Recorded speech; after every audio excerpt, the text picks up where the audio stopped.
So one of the worst things is being lied to. But what is even worse than that is when we lie to ourselves.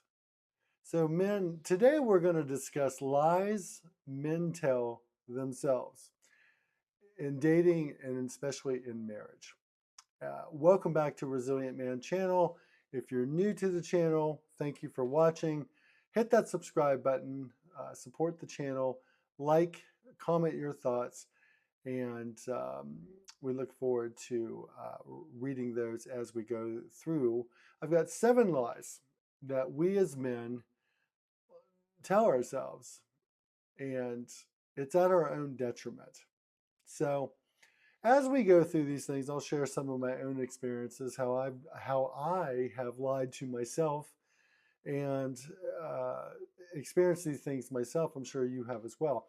I've got 7 lies that I'm going to share with you that we as men lie to ourselves. There's many, many more, but I decided to just stick with the lucky number 7 today. So let's jump into these. Again, comment your thoughts as we go through these as well. So lie number 1, from a perspective of you meet a woman or you're just starting to date or mainly you just met. She's flirting with me because she thinks I'm great. When in reality, she's flirting with you because she wants attention herself, and it gives her validation. Now, she may like you as a guy. She may be into you. Okay. The lie that we tell ourselves, though, with all women, with the majority of women, is that, oh, she's flirting with me, she's smiling with me, she's into me. That means nothing at all. Nothing could be further from the truth. And quite frankly, the woman who is flirting with you could have, most of the time, does have an ulterior motive for why she's flirting with you. Some type of manipulation or something is going on there. So that would be lie number 1. Lie number 2, she wouldn't just date me for financial reasons. This one, whew, good gracious, man. If you believe that, I have a oceanfront property in Arizona that I will sell you real cheap. You know, it's a fact that a woman's greatest need is for security, especially financial security. And actually, studies have been done that is the primary concern for most women, is making sure they are financially secure.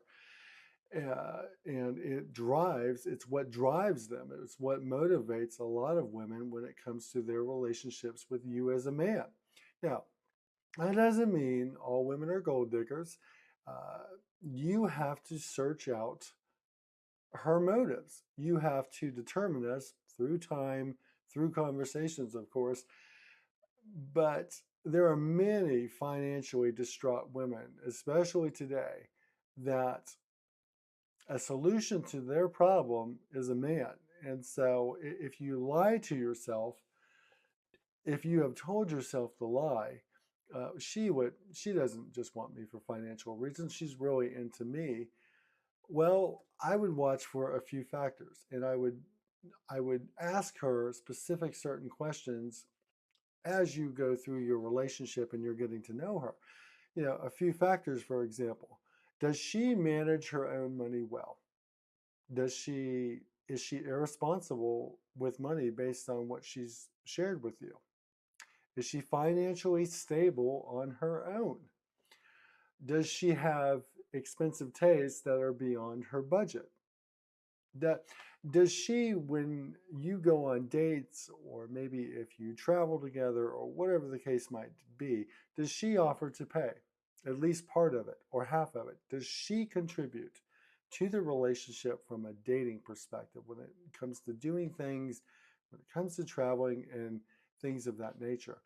You have to honestly discern what her motives are in dating you.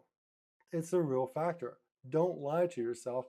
You know, it may sound harsh, but you don't want to take the risk of getting involved with a woman who loves your money, not you.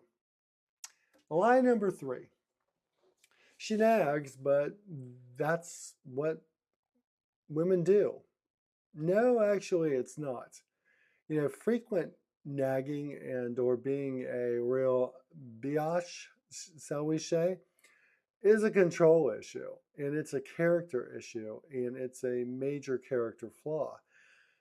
You, if you are going to lie to yourself about this woman and how she nags and she henpecks and she's on you all the time, but that's just who she is and that's just the woman, well, go ahead and accept that headache. Go ahead and accept that challenge, but you're doing it at your own detriment.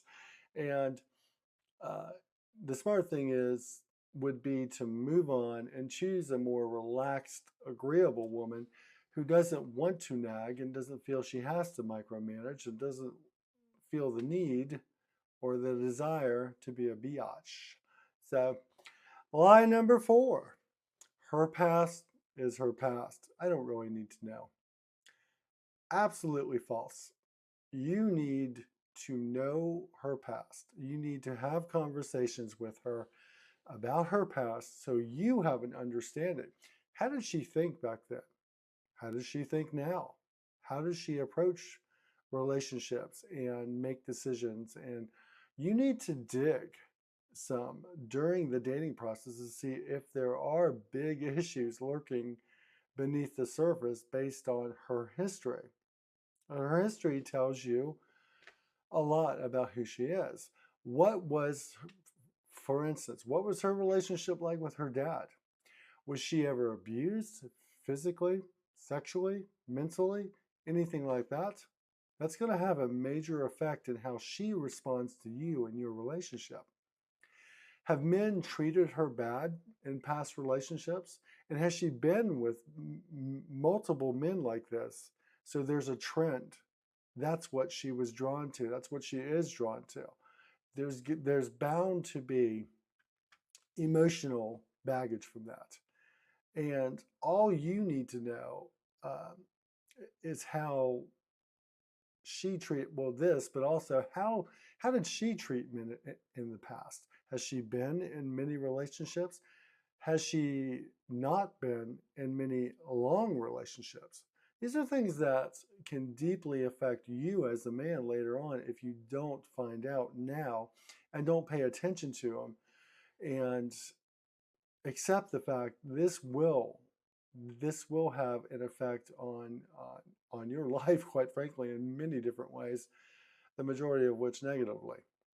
Line number 5. If I do not meet her expectations of any kind, and I will no longer be I'm not a real man, and I have no value. And this actually applies to expectations in society, uh, from women, from your peers, that type of thing. If you don't meet her expectations, if you don't quote unquote be a man according to her and what she decides those expectations would be, you're lying to yourself. You do have value, and it is not based on what expectations you meet from her as a woman or anyone else for that matter.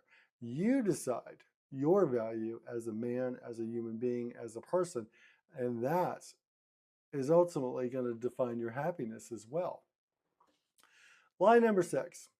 If I treat her like a princess, she will realize how valuable I am, how great a man I am, and that I'm worthy of being in a relationship with her. And she's going to love me back. Nothing could be further from the truth. Actually, it's going to be the opposite. The more that you treat a woman as a princess, you put her on a pedestal, you make her the main priority, you prioritize her above yourself, this is going to backfire on you. And the love and the respect that you hope to get from her is never going to come. It's never going to happen. Actually, it's just going to be the opposite. She's going to have very little respect for you. And she's going to see you as a simp And as a pushover, what, recently I did a message here on Resilient Man channel called "Is a Man's Happiness Even Considered?" Go check it out. It specifically, the message speaks to how our value, our happiness is just as important as the woman's.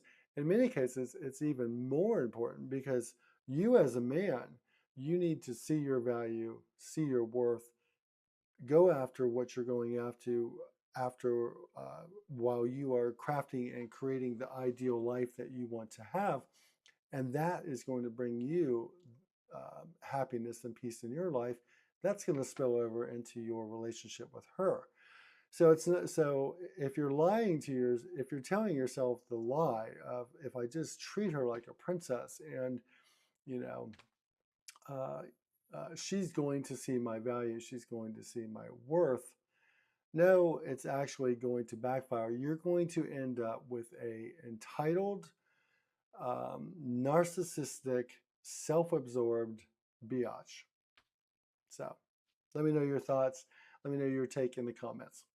Lie number 7, last but not least, is she would never do that to me.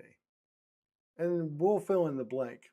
She would never lie to me or try to manipulate me or gaslight me.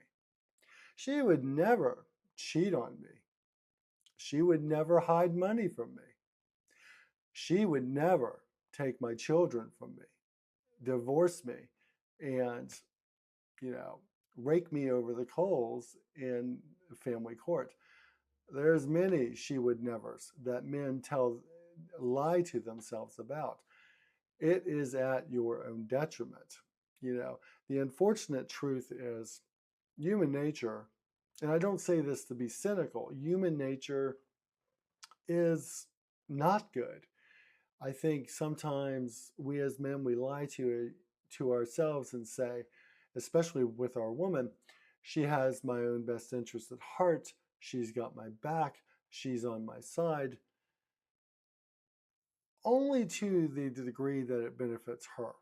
And we see that in our society. I'm not saying this from a cynical um, point of view. I'm not saying this to be negative. I'm saying this from what we see in our society today, with what women are, how many women are initiating and filing for divorce, how many women are um, using a man strictly for his resources. Many, many things.